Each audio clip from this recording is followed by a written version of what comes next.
Right now, Aurora Police wants the public's help in identifying a missing woman who may have been killed over the summer. The Missing and Murdered Indigenous Relatives Task Force says it got word of a possible homicide investigation this week. It involves a woman who used to frequent the Flying J truck stop off of Airport Boulevard. Police don't know her real name, but say she goes by Lil Bit. They say she is 4'11" with hair that goes down to her waist, possibly longer. Aurora Police say that someone came forward last month telling them a man may have killed her and put her in a suitcase, then left her body somewhere along I-70. This would have happened in mid-July. But if this is true, then I hope we can identify her and allow her family to advocate for what justice and closure looks like for them. Aurora Police won't say if they have a suspect, but anyone with information is asked to call Metro Denver Crime Stoppers. That number is 720-913-7867. It's also listed at the bottom of your screen. Aurora police are asking for help finding a man believed to be connected to at least a dozen armed robberies. They say he's primarily targeting Spanish speakers. These robberies go back to late August. Police say the man wears all black and a ski mask and carries a gun. They say his crimes have escalated this month when he fired a shot. Thankfully, no one was hurt. 7 of the robberies happened at the crossroads at the City Center apartment complex off South Chambers Road. Management tells us 98% of the people living there only speak Spanish. Aurora police worry there are more victims that aren't reporting it because of their immigration status. But we also understand that if you're an immigrant into our community, you may have a fear of reporting to the police. It doesn't matter what your immigration status is. So if you have been victimized, please call us. Anyone with information about these robberies is asked to call Crime Stoppers. You can report your tips anonymously. A child under 13 years old has been arrested for the shooting death of a teenager in an Adams County park.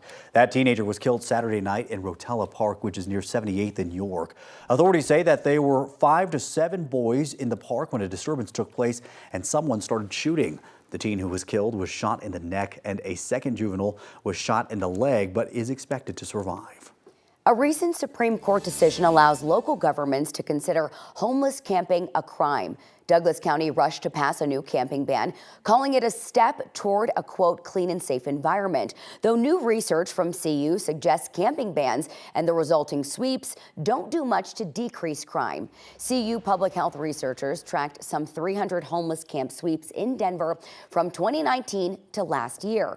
Their peer-reviewed study published this week found those sweeps often did not have a long-term impact on crime in the surrounding area. Researchers say the area around encampments typically noticed a modest drop in crime, especially auto theft and public disorder immediately after a sweep. On average, crime went down about 9%. That's the equivalent of 1 fewer crime report a week. But the study showed crime rates rebounded by the 2nd or 3rd week, and the rates were completely unchanged outside of a quarter-mile radius. We know that there is a commonly held narrative that people experiencing homelessness are responsible for crime in our city. And what we wanted to get out there is that people experiencing homelessness are not the problem. So we saw this as an avenue where we could provide evidence for policymakers to make informed decisions about how we spend our resources. Researchers say in some cases, violent crime actually increased immediately following a sweep. They said they're not sure why, but say anecdotal evidence suggests that people living on the streets might be at increased risk of becoming crime victims right after those sweeps. Colorado law requires cameras to watch ballot boxes.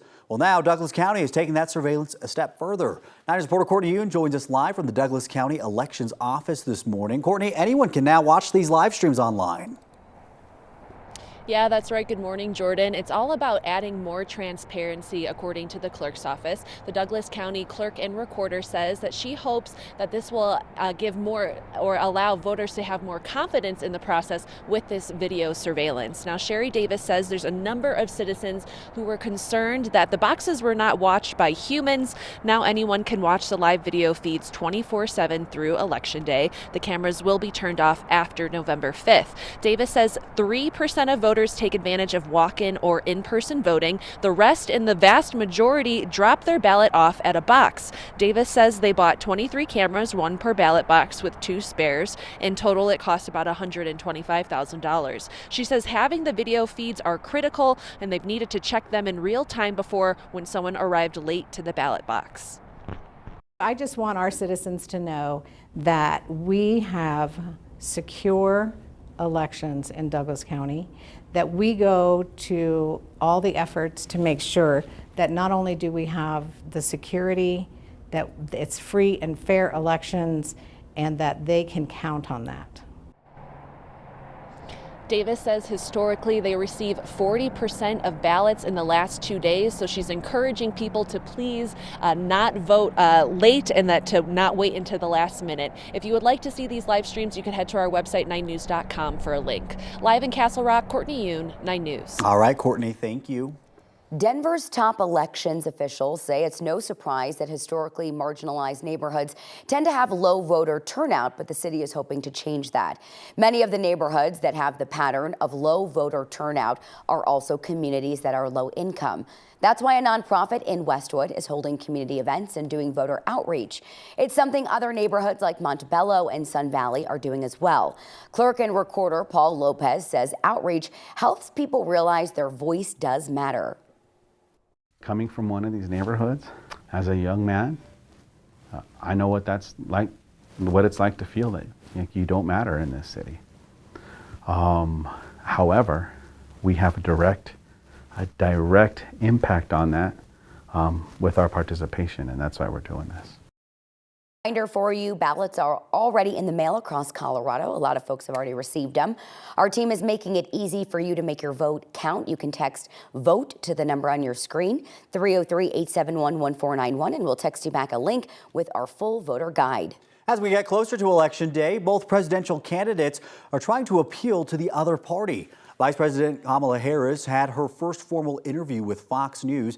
In testy exchanges over immigration, the vice president zeroed in on the bipartisan border bill and defended her shift from more liberal positions during her 2019 presidential bid.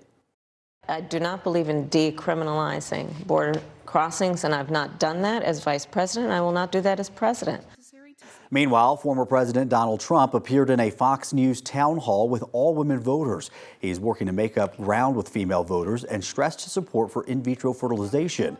If elected, he says he would have the government or insurance companies foot the bill for IVF. Uber and Lyft are offering discounts for rides to polling stations on Election Day. A report released by Lyft this week says a 1-mile increase in distance to a polling site can reduce voter turnout by 20%. Lyft users can take advantage of the discount by preloading the code VOTE24 into their app up until November 5th.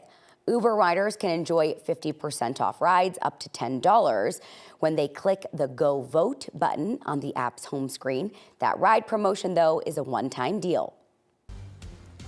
Yesterday, we reached a high of 82 degrees, a little bit cooler today, but still about 10 degrees warmer than where we should be this time of the year. Your forecast high for the Denver metro area, 75 degrees. Clouds will increase as we head into the afternoon. Those winds, they're going to get strong, and it's going to be a breezy day with those winds out of the south-southwest gusting up to 30 miles per hour. That will increase the fire danger, especially across the eastern plains, where we do have a red flag warning for high fire danger, very low relative humidity. Those winds again gusting up to 45 miles per hour out across the eastern plains, and temperatures climbing into the 80s across the eastern plains as well. Starting tomorrow, we have a winter storm watch for the southern mountains as we have a storm system moving in, and that is going to bring feet of snow up to the high country. We're talking measurable rain down at the lower elevations as well.